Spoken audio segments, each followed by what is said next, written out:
Assalamualaikum warahmatullahi wabarakatuh. Alhamdulillahirabbil alamin wa bihi nasta'inu ala umuri dunya waddin. Wassalatu wassalamu ala asyrofil anbiya'i wal mursalin sayyidina wa habibina wa syafi'ina wa maulana Muhammadin wa ala alihi wa sahbihi ajma'in, amma ba'du. Fa inna asdaqal hadis kitabullah wal khairal hadi Muhammad sallallahu alaihi wasallam. Asyarul umuri muhdatsatuha wa kullu muhdatsatin bid'ah wa kullu bid'atin dhalalah wa kullu dhalalatin finnar. Yang saya hormati pengasuh pondok pesantren Zainul Hasan Genggong, beliau Al-Mukarram Haji Muhammad Hasan Tawakkul Allah. Yang saya hormati Rektor Universitas Islam Zainul Hasan Genggong, beliau Bapak Dr. Abdul Aziz Wahab BAMAG. Yang saya hormati dosen pembimbing pertama saya, beliau Ustadz Abu Yazid Adnan Qutni MHI, dan pembimbing kedua saya, beliau Al-Mukarram Kiai Hanan, dan Kaprodi Hukum Keluarga Islam Ustazah Hawa Hidayatul Hidayah, dan segenap kedua orang tua saya yang telah membimbing saya, support sehingga saya bisa menyelesaikan tugas akhir seminar proposal ini. Sebelumnya saya ingin perkenalkan diri saya. Nama saya Alfan Fatoni dari Prodi HKI Hukum Keluarga Islam Fakultas Syariah. Dan di sini saya mengambil judul tentang analisis rasio diganti dalam menerima poligami di Pengadilan Agama Makassar. Alasan saya mengambil judul tentang analisis rasio diganti tersebut dikarenakan di suatu ketika di saat saya mengemban suatu tugas dari kampus PPL di Pengadilan Agama Keraksaan, waktu itu masuk di ruang persidangan yang kebetulan hakim tersebut itu membahas perkara tentang seseorang yang ingin melaksanakan poligami dikarenakan seorang istri sudah tidak mampu menjalankan kewajiban seorang istri, sehingga dari pihak termohon ingin mengajukan poligami tersebut. Latar belakang masalah: tujuan perkawinan menurut Undang-Undang Nomor 1 Tahun 1974 tentang perkawinan, yakni membentuk keluarga yang bahagia kekal berdasarkan ketuhanan yang Maha Esa. Dalam poligami sebenarnya sudah diatur di perundang-undangan yang dijelaskan pada pasal 3 ayat 2 Undang-Undang Nomor 1 Tahun 1974 tentang perkawinan, yakni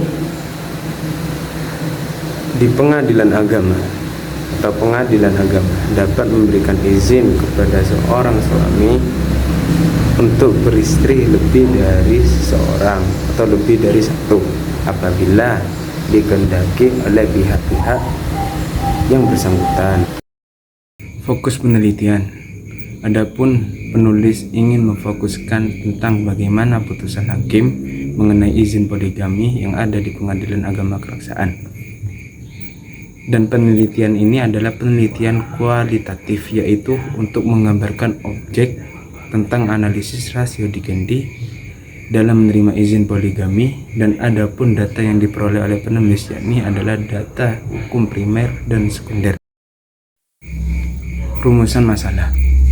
Adapun rumusan masalah yang diambil oleh penulis yakni bagaimana, yang pertama adalah bagaimana dalil permohonan perkara dalam menerima perizinan poligami di Pengadilan Agama 1 Keraksaan. Dan yang kedua ialah bagaimana putusan hakim dalam menerima izin poligami di Pengadilan Agama Keraksaan. Tujuan penelitian: dengan melihat latar belakang masalah yang ada di atas, maka tujuan penelitian yang dilakukan diantaranya yang pertama agar mengetahui dan menjelaskan tentang putusan hakim dalam menerima izin poligami yang ada di Pengadilan Agama Keraksaan. Dan yang kedua adalah mengetahui dan menjelaskan tentang dalil-dalil putusan hakim dalam menerima izin poligami di Pengadilan Agama Keraksaan. Manfaat penelitian. Manfaat penelitian yang pertama, yakni sebagai sumbangan pemikiran dalam mengembangkan suatu hukum Islam agar selalu aktual dan relevan dengan kehidupan sosial yang ada di masyarakat. Sedangkan yang kedua, sebagai bahan masukan bagi penulis dengan mengembangkan wacana berpikir agar lebih tanggap dan kritis dalam masalah-masalah yang sosial yang timbul, terutamanya yang berkaitan dengan disiplin ilmu yang penulis saat ini tekuni. Muhammad Ainul Yakin dengan judul Analisis Rasio Dikendi dalam menerima izin poligami, studi putusan di Pengadilan Agama Bondowoso. Dan adapun jenis penelitian yang digunakan adalah penelitian normatif empiris dan menguatkan pendekatan kasus, dan bahan hukum yang digunakan adalah bahan hukum primer yaitu putusan Pengadilan Agama Bondowoso, perundang-undangan, dan bahan hukum sekunder yaitu data-data perpustakaan atau dokumen-dokumen yang berkaitan dengan masalah yang diajukan. Selain diatur dengan kompilasi hukum Islam dan Undang-Undang Nomor 1 Tahun 1974 tentang perkawinan terdahulu.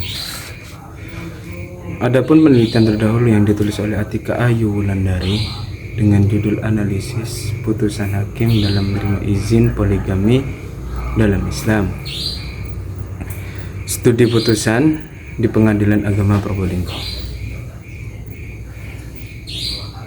Dan jenis penelitian yang digunakan adalah penelitian normatif empiris. Bab 2 tentang landasan teori. Putusan yang pertama tentang putusan hakim dalam menerima izin poligami, yang mana perkara pengajuan permohonan izin poligami ini telah terdaftar dalam registrasi perkara kepanitraan Pengadilan Agama Keraksaan nomor 1789 /PDT /2020 /PA.KRS merupakan salah satu perkara yang dikabulkan oleh Majelis Hakim Pengadilan Agama Keraksaan dikarenakan berbagai pertimbangan yang sesuai dengan peraturan perundang-undangan. Dan berdasarkan dalil permohonan yang telah dipaparkan sebelumnya, penulis mencoba untuk menganalisis tentang rasio dikendi hakim dalam menerima sebuah permohonan izin poligami. Dalam kedua kasus tersebut dijelaskan juga bahwa permohonan hendak berpoligami disebabkan mengalami kebutuhan biologis yang sangat tinggi, yakni hiperseksual, sehingga termohon tidak mampu lagi untuk melayani pemohon. Kasus pertama dikarenakan usia termohon sudah mulai menua, sedangkan kasus kedua dikarenakan termohon terlalu letih bekerja, sehingga Majelis Hakim mengkategorikan alasan pokok permohonan tersebut dengan kategori istri tidak dapat menjalankan kewajiban sebagai seorang istri, sehingga Majelis Hakim mengabulkan tentang perkara permohonan izin poligami tersebut. Kerangka konseptual putusan hakim dalam menerima izin poligami. Di bawahnya tentang paparan data Majelis Hakim dalam mengabulkan izin poligami. Sedangkan yang kedua adalah tentang syarat permohonan dalam mengajukan izin poligami. Dari bagian di atas menjelaskan kerangka konseptual tentang analisis rasio dikendi dalam menerima izin poligami, studi putusan di Pengadilan Agama 1 Keraksaan. Memasuki bab ketiga tentang metode penelitian. Jenis penelitian ini merupakan penelitian kualitatif atau field research. Penelitian hukum kualitatif adalah penelitian hukum yang dilakukan dengan cara meneliti studi kasus yang terjadi di masyarakat. Adapun metode yang digunakan tentang menganalisis dan mengolah data yang dikumpulkan dengan metode deskripsi kualitatif. Maksud dari penggunaan metode tersebut adalah mengembangkan dan menggunakan model-model matematis, teori-teori, hipotesis yang berkaitan dengan suatu fenomena. Yang kedua tentang yuridis normatif, yaitu pendekatan yang dilakukan berdasarkan bahan hukum dengan cara menelaah teori-teori atau konsep-konsep asas hukum serta peraturan perundang-undangan dengan pendekatan pustaka, yakni dengan mempelajari buku-buku, peraturan perundang-undangan, dan dokumen lain yang berhubungan dengan penelitian ini. Kehadiran peneliti, tentu kehadiran peneliti ini sangat penting dan utama, dikarenakan bertujuan untuk mempelajari suatu atau beberapa gejala hukum tertentu dengan jalan menganalisa.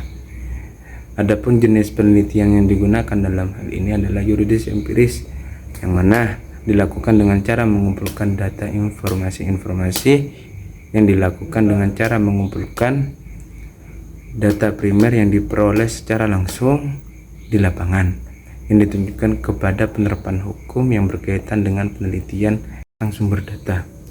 Adapun data yang dikumpulkan oleh peneliti itu ada 3. Ada kalanya data primer, sekunder, dan tersier. Yang pertama, data primer. Adapun data primer, yakni merupakan data yang sangat utama atau informasi yang sangat inti yang diperoleh secara langsung di lokasi penelitian di Pengadilan Agama Keraksaan.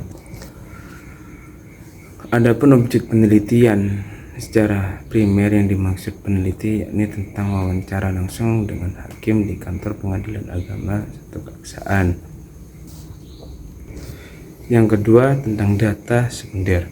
Adapun data sekunder yang peneliti dapatkan merupakan data yang diperoleh secara langsung.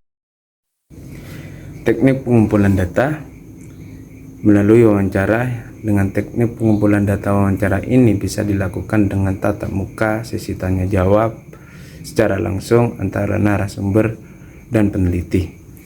Seiring perkembangannya teknologi, metode-metode wawancara dapat pula dilakukan melalui media-media tertentu seperti telepon, via WA, dan melakukan video call atau Zoom. Dan wawancara yang struktur dan tidak struktur. Sebelum wawancara dilakukan, tentunya ada beberapa pertanyaan yang sudah dipersiapkan oleh penulis sehingga dapat menyusun secara sistematis data yang diperoleh dari hasil wawancara, catatan lapangan, dan dokumentasi dengan cara mengorganisasikan data ke dalam kategori dan menjabarkan ke dalam unit-unit, sehingga data tersebut bisa disimpulkan agar mudah difahami oleh diri sendiri maupun orang lain. Nah, setelah penyusunan data tersebut sudah dilakukan, tentunya penulis juga mengecek ulang tentang valid tidaknya data tersebut, sehingga dan sekaligus melakukan kritik dari sumber dengan metode induktif, dedukatif, dan kooperatif. Sekian dari saya, kurang lebihnya mohon maaf. Apabila banyak kesalahan, kurang lebihnya mohon maaf. Wassalamualaikum warahmatullahi wabarakatuh.